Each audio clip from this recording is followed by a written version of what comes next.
It felt nice. I actually, it was our first day that we practiced in the afternoon. Most of our practices have been the morning practice, and so we came in and we got a nice little walk through and warm up. And so I felt more of a lather going with a little 2 p.m. afternoon practice.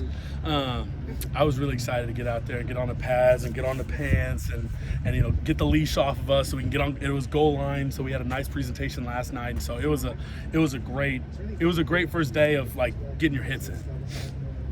You're not a morning person? Oh no, I'm a morning person. I'm absolutely a morning person, but I also like the heat. And I know all year we're going to be practicing in the afternoon.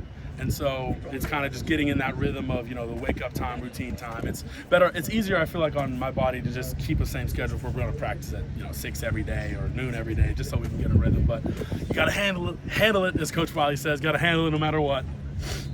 How's right tackle been treating you? So you've been playing more tackle?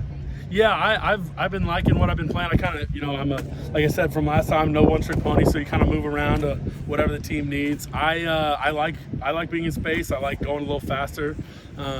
So I'm enjoying it, and we got a great group of guys in the room, like we've talked about before, but not just like person-wise, like player-wise. Like there's a lot of great starting film, a lot of great guys with a lot of hours in the game, and so there's so much.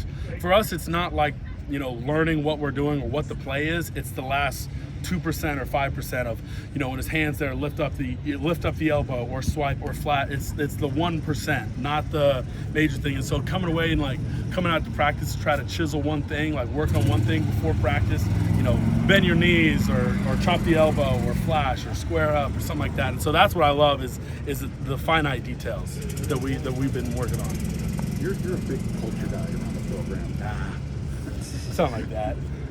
How vocal are you inside the locker room? I feel like I blend in with everyone. I have no problem getting along and understanding who people are, and I understand there's a difference between the player and the athlete. And I sometimes struggle with separating and turning the switch off after practice. I've recently moved, and so I didn't have a commute, so I'd go home and I'd still be thinking about practice and living with everyone for practice. And so now I understand you kind of just gotta.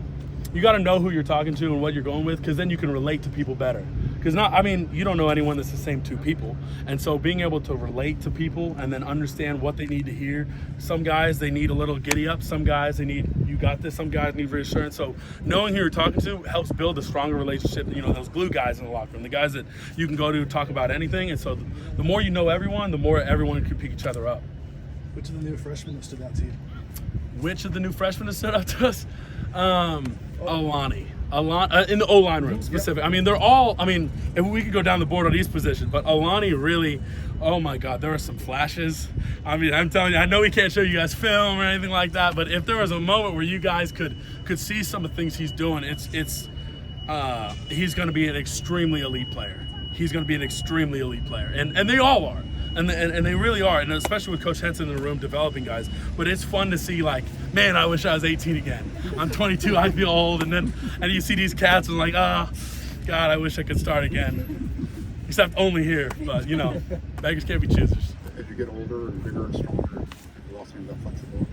No, I still just flexible as always. Still, made by rubber. I notice I do need to warm up now, though. Now that I can't just do anything. You really gotta feel it, because I can feel my hamstrings getting tight when we go too long or quad. So it's a good thing, but still, all the flexibility's there. Let's do one more. What was your assessment of the O-line's performance today? Today, it was great. Communication, there's always a communication thing, especially rolling around with guys, especially, with, like we were just talking about freshmen, just kind of learning to adjust to the game, that it's that much faster, and that it's, Coach Henson got really big on, if you're talking next to the guy, if I make a call, you need to echo it back, or I'm just going to keep calling it because I don't think you got it. Because that's why they turn up the volume in practice, so we can train like it's Autzen or somewhere like it's really loud, you can't understand what's going on. So communication it's just a time thing, I feel like. But I just like the overall competitiveness and then the respect for one another when we can go right after an error or a good play and talk to each other and say, like, what did you see? Because we'll all watch each other's reps. And so whoever's the left guard can go to the number 2 left guard, or the number 3 can go to the number 1, because they were all looking at each other. So we all can make corrections on the field to help improve the next drive, which is not like many other places that I know my friends that play at. So that part's really great that I loved about today. You can go to any of our brothers and they'll help you out anytime. Thank you, Cooper. Thank you, guys.